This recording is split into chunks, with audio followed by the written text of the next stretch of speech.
কিন্তু উনি যখন কারো সাথে আঘাত লাগবে তখনই উনি সমালোচিত ব্যক্তি হবেন, এটা ঠিক কিনা? ঠিক তদ্রুপ রফিকুল আলম সাহেব এক সময় পুরা বাংলাদেশে উনি ডেস্টিনি নামে যে প্রতিষ্ঠান করেছে, ঠিক উনি একজন আলোচিত ব্যক্তি ছিলেন সারা বাংলাদেশে।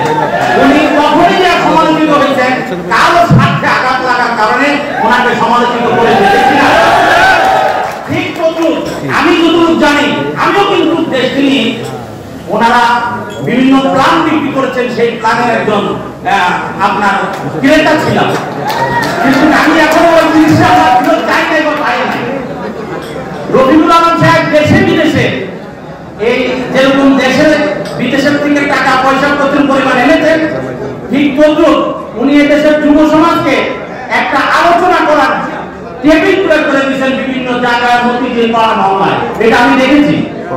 শুধু তাই নয়, এই রফিকুল আলম আরো 2-4-5টা বাংলাদেশের লোক আছে, আমি আমার ন্যাশনাল ডেমোক্রেটিক পার্টির তরফ থেকে একটা কথা বলি, এই জুলাই গণঅভ্যুত্থানের মধ্যে রফিকুল আলম, এই জুলাই গণঅভ্যুত্থানের আপনার সময় রফিকুল আমিন সাহেবের সবচেয়ে ওনার যে স্পিকার ছিল তাদেরকে যে মেসেজটা পাঠাইছে এটা আমার জানা আছে পরিষ্কার।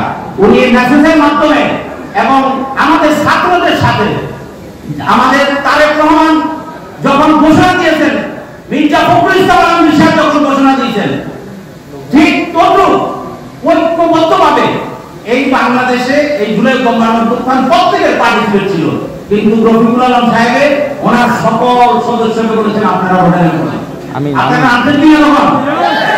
ঠিক আজকের এই রাজনৈতিক দলকে আমি সবচেয়ে ওয়েলকাম জানাই, ওনাদের আলোচনার ওনারা সমালোচিত সেরকম ওনারা, কিন্তু আলোচিত সমালোচিতের মাঝখানে যে একজন মানুষ হিসেবে দাঁড়াইছে, সেই মানুষ পাবে পরিপূর্ণ এবং শুদ্ধ। আমরা কি মনে করি ওনারা শুদ্ধ? এবং শুদ্ধ থেকে ওনারা এবার রাজনৈতিক দল গঠন করার পরিকল্পনা নিয়েছেন এবং সেই রাজনৈতিক দল ওনারা গঠন করেছেন। ইনশাআল্লাহ আমরা আগামীতে ওনারা এই দল হিসাবে আমরা মনে করি এই দল রাষ্ট্র পরিচালনার দায়িত্ব এবং জনগণের ভাষা, জনগণের কথা ওনারা বুঝতে আমাদের বিশ্বাস। আমরা এখানে অনেক যুবক সমাজ আছে, অনেক ভাইরা আছে, তারা বেকার ছিল, এক সময় আমি দেখেছি বেকার ছিল তারা, কিন্তু বেকারের যেরকম ফ্রাস্ট্রেশনও ঢুকে, মানুষ যখন বেকার থাকে তার যদি কোনো কাজ না থাকে তখন সে কিন্তু ফ্রাস্ট্রেশনে পড়ে যায়।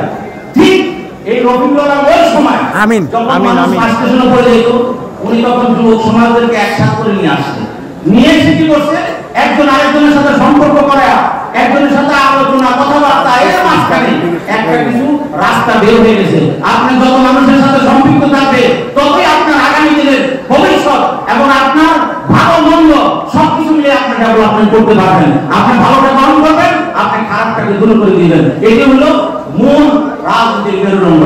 এটা একজন মানুষের সাথে রাজনীতির সম্পর্ক, যেটা রফিকুল আলম সাহেব আজ থেকে 12 বছর 15 বছর আগে বুঝার কথা ছিল, সেই জিনিসটা উনি 25 সালে এসে যেটা বুঝতে পেরেছে, সেই জন্য উনি একটা রাজনৈতিক দল করার কারণে আমরা ওনাকে আমাদের ন্যাশনাল ডেমোক্রেটিক পার্টি থেকে ওনাকে ধন্যবাদ জানাই এবং রফিকুল আমিন সাহেবকে আমরা ধন্যবাদ জানাই।